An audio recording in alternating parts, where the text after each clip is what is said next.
Welcome to this presentation on Bank of Baroda. Bank of Baroda एक public sector bank है और public sector bank पिछले कुछ समय से समस्याओं के घेरे में घिरी हुई थी। और एक महत्वपूर्ण इसमें जो अभी स्टेप जो इवेंट हुआ है कि इन्होंने डिक्लेयर किया कि जो इनका जो विजय बैंक और देना बैंक के साथ मर्जर होना था वो मर्जर कंप्लीट हो चुका है। इस सभी चीज़ों को ध्यान में रखते हुए और इसके अट्रैक्टिव वैल्यूएशन को ध्यान में रखते हुए ये जो है प्रेजेंटेशन बनाया गया और ये पब्लिश किया जा रहा है। तो स्टार्ट करते हैं स्टैंडर्ड डिस्क्लेमर के साथ। Fact figure and opinion in the presentation video are based on information available in different agencies and public domain and published in good faith. Viewer in their own interest may like to cross-check and verify information from concerned source before making any financial commitment. Stock market investment are subject to market risk. Consult your financial advisor before committing any money. Bank of Baroda 1908 में महाराजा सयाजीराव गायकवाड़ ने बड़ौदा में setup किया था उनको इसको। और 17 सितंबर 2008 को जब भी एसबीआई और उसकी एसोसिएट बैंक का मर्जर कंप्लीट हो गया था, गवर्नमेंट ने डिक्लेयर किया कि देना बैंक और विजय बैंक का बैंक ऑफ बड़ौदा में मर्जर कर दिया जाए, जिससे जो है जो एक्सपेरिमेंट किया गया था स्टेट बैंक ऑफ इंडिया और उसके सबसे एसोसिएट बैंक के लिए, उसको दूसरी बैंकों में ट्राई किया जाए। और जब इसकी सफलता मिली, देखने में आई, तो फिर बाकी और 10 बैंकों को 4 बैंकों में विलय हुआ है, जो 1 अप्रैल 2020 से इफेक्टिव हुआ है। बैंक ऑफ बड़ौदा का मर्जर 1 अप्रैल 19 से इफेक्टिव हुआ है और ये अभी जो है इनका जो ब्रांच लेवल पे जो है मर्जर जो है कंप्लीट हो गया, ऐसा इन्होंने डिक्लेयर किया 21 दिसंबर को। तो ये मर्जर होने के बाद जो है 8,248 ब्रांच और 10,318 एटीएम जो इनकी जो है वो एक साथ आ गई हैं। और इसमें जो कुछ प्रश्न इन्होंने बताए हैं कि अकाउंट नंबर चेंज होगा, yes. Customer identification number change होगा, यस। जो ये है उनके लिए जो कस्टमर देना बैंक से और विजय बैंक से बैंक ऑफ बड़ौदा के उसमें आ गए हैं। कस्टमर ब्रांच चेंज होगी, ब्रांच का नाम चेंज होगा, IFS MICR कोड चेंज हो जाएंगे। और ब्रांच चेंज हो भी सकती है, नहीं भी हो सकती है। और existing debit card can be continue, yes, लेकिन पिन चेंज करना होगा। और digital facility can be continued. Customer need to download and install Bank of Baroda app card M connect plus to avail mobile banking service. उसके अलावा जो है internet banking service available रहेंगी Bank of Baroda की website पे। और जो है बेनिफिट ऑफ सिनर्जी अभी आने इनको शुरू हो जाएंगे, क्योंकि मर्जर प्रोसेस कंप्लीट हो गया। जो जो बचत होनी थी मर्जर में, जो इन्विसाज किया गया था कि जो 3 बैंक की 1 बैंक होगी, उसके काफ़ी खर्चे कम हो जाएंगे। तो वो अभी इनको फाइनेंशियल नंबर्स में नज़र आना शुरू होगा अगले क्वार्टर से, ऐसा उम्मीद की जाती है। तो बैंक ऑफ बड़ौदा ने 29 अक्टूबर को सेकेंड क्वार्टर के रिजल्ट डिक्लेयर किए, जिसमें देखा गया कि जो इंटरेस्ट अर्न्ड है उसमें गिरावट आ गई और वो अभी जो पिछली 5 तिमाही के मुकाबले सबसे कम था। 19,000 करोड़, 19,000, 18,000, 18,000, 17,900 करोड़। अदर इनकम लेकिन ज़्यादा था और इस हिसाब से जो है टोटल इनकम वो पिछले सभी के कंपेरेबल माना जाएगा। एक्सपेंडिचर लेकिन काफ़ी घट गया है, जो देख रहे हैं 8,000, 12,000, 11,000, 9,900, 7,700। तो प्रॉफिट जो 10,158 करोड़ ऑपरेटिंग प्रॉफिट, और उसके ऊपर से जो प्रोविजन किया 3,001 crore, profit profit before tax 5,551 crore, tax provision किया 871 करोड़ और नेट प्रॉफिट डिक्लेयर किया 1,678 करोड़, जो कि अभी पिछले काफ़ी समय से में सबसे अधिक है। और इनके जो ग्रॉस एनपीए है वो धीरे धीरे घट रहे हैं। 69,000 करोड़ थे जो पिछले साल की दूसरी तिमाही में, इस बार वो 65,698 करोड़ और परसेंटेज में 9.14% है। और नेट एनपीए 16,795 करोड़ जो 2.51, ये जो तीनों बैंकों के मर्जर के मिलाने के बाद में इतने हैं। और जो एक बहुत अच्छा इंप्रूवमेंट है पिछले साल की दूसरी तिमाही में, 3.91% से घट के 2.51% नेट एनपीए हो गए। तो नेट एनपीए में अच्छा सुधार देखने में आया है। तो ये वही रिजल्ट को अलग अलग तरीके से इसमें जो और बारीकी से जो अध्ययन करेंगे, तो इसमें क्या है कि नेट एनपीए, नेट प्रॉफिट में 127% का सुधार हुआ है, जो 1,678 करोड़ प्रॉफिट है। और जो है कासा रेशियो इंप्रूव हुआ है, जो 37.88 से लगा के 39.78। ये दो इसमें खासियत आपको दिखाई देंगी। ग्रॉस एनपीए ठीक है, अभी भी काफी 10 के नीचे आ गया, मगर काफी ज्यादा है, लेकिन नेट एनपीए जो है कंफर्टेबल हो गया है। एनपी डबल से ज़्यादा हो गया है। क्यों क्यों? ये है कि इनकी कॉस्ट ऑफ डिपॉजिट जैसे ट्रेंड है उस तरह से घट रही है। निम जो है, निम में जो पिछले साल था दूसरी तिमाही में 2.95 डोमेस्टिक, वो 2.96 हो गया। और ग्लोबल में जो है इनका कम है, इसके लेके जो है मतलब इंटरनेशनल का जो निम कम है इसके लेके जो ओवरऑल निम है 2.86% जो है सितंबर क्वार्टर का रिपोर्ट किया है। कासा का भी जो है खासा इम्प्रूवमेंट जो है देखने को आपको मिलता है कि जो 37.88 है डोमेस्टिक, और इसमें 39.78 है। ग्लोबल बेसिस पे 36.1 है, जो थोड़ा सा 40% से जब तक नहीं आएगा तब तक जो है उसको बहुत अच्छा नहीं माना जाएगा, क्योंकि इंटरनेशनल में जो है कासा कम है। ऑपरेटिंग परफॉर्मेंस अगर देखते हैं तो इसमें आपको एक ऑपरेटिंग प्रॉफिट नजर आएगा, और कॉस्ट टू इनकम रेशियो जो 46.15, पिछले क्वार्टर में 49.97 था, तो 46.15, लेकिन पिछले साल की दूसरी तिमाही में जो 45 था, वो इससे भी अच्छा था। तो उसमें और इम्प्रूवमेंट करने की आवश्यकता नजर आ रही है। उसके अलावा जो प्रॉफिटेबिलिटी देखते हैं, प्रॉफिटेबिलिटी तो जैसा बताया 127.82% की बढ़ोतरी हुई है। पहले क्वार्टर में जो है इन्होंने लॉस डिक्लेयर किया था 864 करोड़ का, और पिछले साल की दूसरी तिमाही में 737 करोड़ प्रॉफिट के मुकाबले अभी 1678 करोड़ जो है प्रॉफिट डिक्लेयर किया है।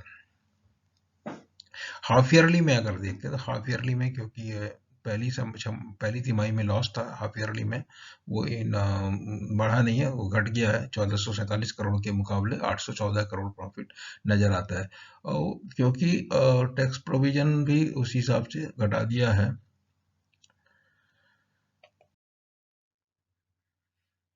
फाइनेंशियल इंक्लूजन के जो फील्ड में इन्होंने काफ़ी अच्छा प्रोग्रेस किया है, और उसमें जो आप देखते हैं टोटल फाइनेंशियल इंक्लूजन अकाउंट जो 500 से 566 आ गए हैं, और उसमें जो ट्रांजैक्शन में भी ग्रोथ हुआ। उसके अलावा जो एवरेज बैलेंस आप देख रहे हैं 15,999 करोड़ जो बैलेंस था उन अकाउंट में, जो जो गवर्नमेंट के इनिशिएटिव से खोले गए, तो अभी वो 20,029 करोड़ है, और एवरेज बैलेंस पर अकाउंट 3,539।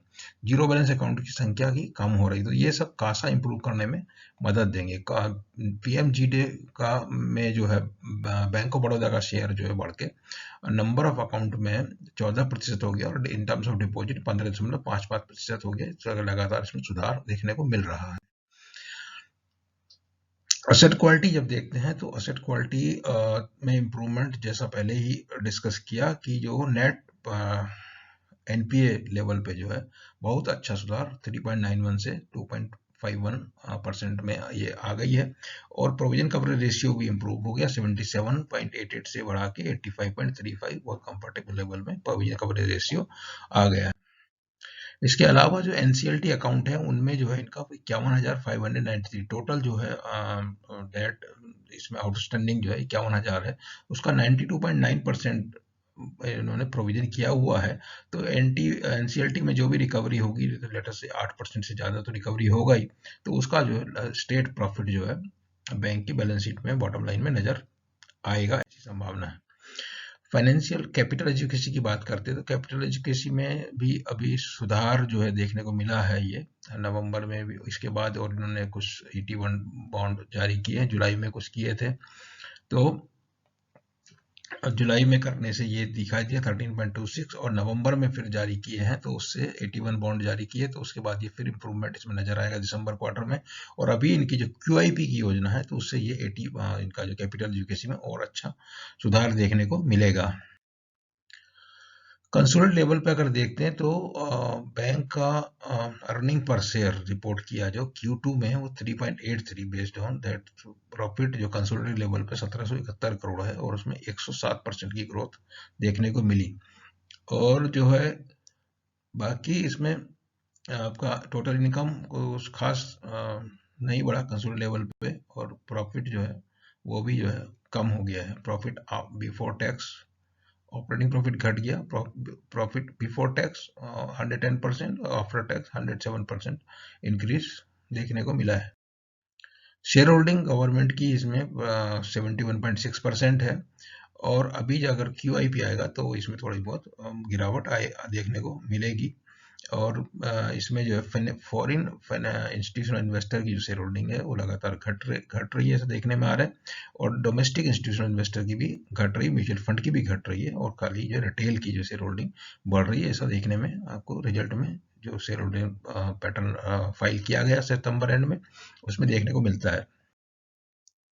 ये इनकी सब्सिडरी है, तो एक लाइफ इंश्योरेंस सब्सिडरी है जिसमें मार्केट शेयर करीब 2.3% है। और इसमें जो दूसरा इनका एक बड़ौदा ग्लोबल शेयर सर्विस है, उसके अलावा इंफ्राडेप्ट है, छोटी छोटी है, बहुत बड़ी नहीं है। असेट मैनेजमेंट कंपनी भी इनकी छोटी है, वही फाइनेंशियल सॉल्यूशंस लिमिटेड है, ये बहुत कैपिटल मार्केट लिमिटेड है, ये सब छोटी छोटी सब्सिडरी हैं। इसके अलावा ये फॉरेन में इनकी सब्सिडरी हैं, वो Kenya, Baroda, Bank of Baroda UK, Uganda वगैरह। तो ये उतना प्रॉफिटेबल नहीं है। प्राइस का परफॉर्मेंस अगर देखते हैं तो जो इसका लिस्टिंग जब हुआ था 96 में, उसके बाद से जो है 2007-8 में थोड़ा बढ़ा, लेकिन उसके बाद 10-11 में काफ़ी अच्छा बढ़ा था, फिर 14-15 में भी इसका अच्छा प्राइस में अप्रिसिएशन देखने को मिला था। मगर अभी जो है ये लास्ट 6 मंथ का अगर देखते हैं तो ये बढ़ने के बाद अभी वापस जो है घट गया, 60 रुपए के आसपास अभी मिलता है आपको। तो यहाँ पे आपको देखना है, और इसमें हम जानकारी अभी आगे शेयर करते हैं। तो क्या क्या देखना चाहिए इसमें? नेट प्रॉफिट तो बढ़ा है, और क्यू वाई वाई जो है, और जो है ऑपरेटिंग प्रॉफिट लेकिन डाउन है, जबकि इनकम डाउन थी, ऑपरेटिंग प्रॉफिट डाउन थी, फिर भी नेट प्रॉफिट बढ़ी है। निम जो है 2.96, ऐसे देखा जाए 4% होना चाहिए आइडियली, बट उससे कम है, मगर अमंग पीयर ग्रुप एक बहुत अच्छा है ये। उसके अलावा कासा जो है 39.78 है, उसमें 190 बेसिस पर इम्प्रूवमेंट इज इम्पोर्टेंट। तो ऐसा कासा 39 इज नॉट सेटिस्फैक्ट्री, मतलब इस चीज रीजनेबल 40 के आसपास पहुंच गया, अब इसमें और फर्दर इंप्रूवमेंट की जरूरत है। बुक वैल्यू 165 पर शेयर है, और शेयर जो भी 0.37 प्राइस टू बुक पे ट्रेड हो रहा है, जबकि जो है बहुत सस्ता, और वैल्यू इन्वेस्टिंग के लिहाज से देखा जाए तो ये अच्छा माना जाता है। ग्रॉस एनपीए जो है 10.25 से घट के 9.14 हो गए, और नेट एनपीए 3.91 से घट के 2.51 हो गए। प्रोविजन और रिकवरी दोनों चीज का कंट्रीब्यूशन उसमें है। और दूसरा कहना है कि जो सुप्रीम कोर्ट ने अभी इनको बैंकों को दिया हुआ है कि एनपीए रिकॉग्नाइज नहीं करना है, अगर उसको रिकॉग्नाइज करते 1 अगस्त के बाद से, तो ये थोड़ा सा इनमें 9.14 की बजाय 9.33 होते ग्रोस एनपीए, और नेट एनपीए 2.51 की बजाय 2.67 हो। तो बहुत बड़ा फर्क नहीं है। प्रोविजन कवरेज रेशियो ने इम्प्रूव कर दिया 77 से 85%। और अभी फोकस रिटेल सभी बैंकों की तरह से जैसे है, रिटेल में वो 19%, 20% की ग्रोथ देखने में आई है, और एमएसएमई में 14.7% की ग्रोथ। अभी मर्जर जब कंप्लीट हो गया तो जो रैशनलाइजेशन से जो फायदे मिलने वाले थे, वो सब मिलने की आने वाले समय में संभावना है, जो आपको बॉटम लाइन में और परफॉर्मेंस में फाइनेंशियल परफॉर्मेंस में नजर आएगा। कैपिटल एजुकेसी अभी इम्प्रूव हुआ है क्यूआईपी, और फर्दर क्यूआईपी नवंबर वाला रिजल्ट में देखने को आएगा। और जो है जो इक्विटी अगर डाइल्यूशन होता है, जो अभी पीएनबी और आईडीबीआई ने किया हुआ है, और उसी तरह से बैंक ऑफ बड़ौदा का प्लान है 5,000 करोड़ की क्यूआईपी के थ्रू कैपिटल रेज करने का। तो ये आने से जो है कैपिटल एजुकेसी में एक अच्छा खासा कुशन जो है बन जाएगा। तो हम आमतौर पे क्या करते हैं कि आज की तारीख में जो भी शेयर हैं जिनका प्राइस परफॉर्मेंस बहुत अच्छा हो गया, उनके बारे में बहुत चर्चा सुनने को मिलती है, तो हमने उसको नाम दिया विनर्स इल्यूजन। आप जब भी कुछ भी समय आएगा, कोई भी ओकेजन आता, तो उस समय बहुत सारी रिपोर्ट्स आपको न्यूज़पेपर में, मीडिया में, टीवी में सब मिलती हैं, जिसमें आपको देखने को मिला कि ये शेयर पिछले साल में 1 साल में 2 गुना हो गया, ये 3 गुना हो गया, ये 5 गुना हो गया। इस तरह से एक लिस्ट पब्लिश हुई है, जिसमें अप टू 900% अप्रिसिएशन, तानलस प्लेटफॉर्म एक कोई कंपनी है जिनका दिखाया है, इसमें सभी जो कंपनियों के नाम हैं वो सबका 100% से ज़्यादा अप्रिसिएशन हुआ है पास्ट 1 ईयर के अंदर। और ये सब अलग अलग फील्ड की कंपनी है कोई, और उनका अलग अलग वजह से जो है ये अप्रिसिएशन हुआ है, कोई एक वजह कॉमन सबके लिए नहीं है। तो इस प्रकार से इसके पहले एक अगर देखते हैं आप, जो 17 नवंबर 2017 की एक लिस्ट देखते हैं, तो उस समय कौन सी विनर कंपनियां होती थी, तो उन कंपनियों के नाम अगर यहाँ ढूंढने की कोशिश करते हैं तो शायद नहीं मिलते। और इत्तेफाक की बात ये देखिए कि उस समय की जो विनर कंपनियों में यस बैंक का नाम होता था, जो उसमें टॉप गेनर, जो उनकी जो परसेंटेज में 14% अप्रिसिएशन 6 महीने में हुआ था, उसको लेके इस लिस्ट में नाम था। तो ये लिस्ट में देखने से आपको कुछ कंफर्ट मिलेगा या कुछ फायदा हो जाएगा या उसको कॉपी कर लेंगे, ऐसा कुछ नहीं होता। वो विनर जो है हर बार बदलते रहते हैं, और आपको जो है वैल्यू ढूंढना, जो भी प्राइस पे इन्वेस्टमेंट करना के बारे में अगर आप सोच रहे हैं, तो आपको ढूंढना है कि जो प्राइस में आप इन्वेस्ट कर रहे हैं उसमें वैल्यू है, आपको कितना पैसा दे रहे हैं और आपको उसमें क्या मिल रहा है। तो अभी यहाँ पे देखते हैं, प्राइस टू बुक आपको मिल रहा है 0.37 में बैंक ऑफ बड़ौदा का शेयर। और बाकी जो हिस्टोरिकली उसका प्राइस देखते हैं, तो और कंपैरिजन करते हैं यदि आईडीबीआई बैंक से या पंजाब नेशनल बैंक से, तो ये पिछले 3 महीने में आउट परफॉर्म किया है दोनों को, आईडीबीआई बैंक को भी और bank of Punjab national bank को। और इस तरह से 3 साल के जो रिटर्न है इनके, तो आपको मालूम ही है कि ये स्टॉक ने जो -63% 3 साल में रिटर्न है, और जबकि निफ्टी का 26.7% है, और जो बैंक निफ्टी का 18.53% रिटर्न है। उसके अलावा हम कंपैरेटिव परफॉर्मेंस भी यहाँ का हम बिल्कुल देखते हैं, क्योंकि अगर हमको PSU bank in general they are out of favour and they are most of them are available at attractive valuation. Government ने उनमें बहुत सारा इनिशिएटिव लिया which will bring fruit and result in share price. हमको ऐसा लगता है कि अगले 6 महीने, साल 2 साल में इनके प्राइस में बहुत अच्छा अप्रिसिएशन देखने को मिल सकता है। तो जितना 12 पीएसयू बैंक आपके पास अवेलेबल है, उन सब में कौन सा बेस्ट है? तो अभी आप एसबीआई को एक छोड़ दीजिए, जो एसबीआई का तो प्राइस टू बुक 1 पे अवेलेबल है। बैंक ऑफ बड़ौदा जो है उसका निम जो है 2.4 है, और ये जो है प्राइस टू बुक 0.37 पे अवेलेबल है। और अभी प्रॉफिट भी डिक्लेयर किया सेकंड क्वार्टर में, और आगे समय में उम्मीद है कि प्रॉफिट डिक्लेयर होगा। और 28,000 करोड़ में आपको जो मार्केट कैप इसका है बैंक का, जो उसके इंटरेस्ट इनकम जो है उसके हिसाब से देखिए कितना कम है। तो अमंग ऑल अब देखिए, तो इसमें 2.4 तो कहीं भी नहीं निम्न में नजर आता है, और प्राइस टू बुक में भी जो है इतना सस्ता जो है सेंट्रल बैंक नजर आता है, लेकिन उसका निम कम है।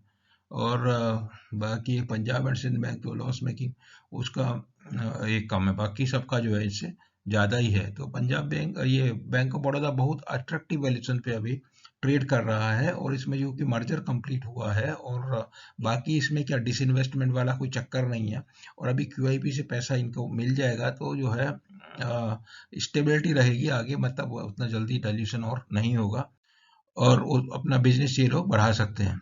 तो बैंक ऑफ बड़ौदा के बारे में ये सब जानकारी था जो हमने इस वीडियो में शेयर किया। उम्मीद है कि आपको वो काम में आएगा और आपको पसंद आएगा। तो वीडियो को लाइक कीजिए और चैनल को सब्सक्राइब कीजिए। चैनल के सब्सक्राइब करने के अलावा आप हमारा ट्विटर हैंडल B2, उसमें जाकर ये वीडियो देख सकते हैं, और से रिलेटेड लेटेस्ट जानकारी इस वीडियो से और बाकी सब वीडियो से रिलेटेड जानकारी उसमें शेयर की जाती है, उसमें आप देख सकते हैं और उसका फ़ायदा उठा सकते हैं। आपको इसके बारे में और कुछ जानकारी चाहिए तो कमेंट बॉक्स में लिखिए, और आप हम जो उसको जो है ज़रूर उसका रिस्पॉन्स आपको जल्दी से जल्दी देने की कोशिश करते हैं। Thank you very much.